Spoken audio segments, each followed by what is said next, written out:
दवन मड़ुआ के टोटिया दुआरिया ओठंगाई देहनी हो ए दुर्गा मैया झुरु झुरु बहे ए बेयारिया त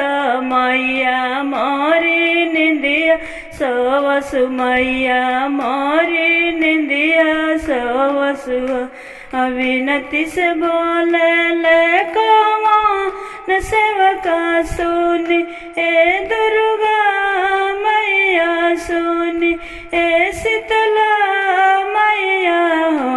ए मैया काहे रौर ओठ पाछुराइले आँखी या भारा में गईली आँखी या भारा में गईली झझकी के बोले ले दुर्गा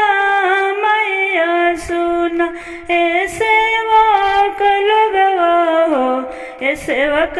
पनवा बिनो आठ पाझुराइले आँखी या भारा में गईले आँखी या भारा में गईले आँखी या भारा में गईले झझकी के उठले कौन से पटना बाजार गईले यार के बाजार गईले हो यार ले आइले पाकल पाकल पानवा त फूलवा कैसे जिया आइले फूलवा कैसे जियावले आइले हो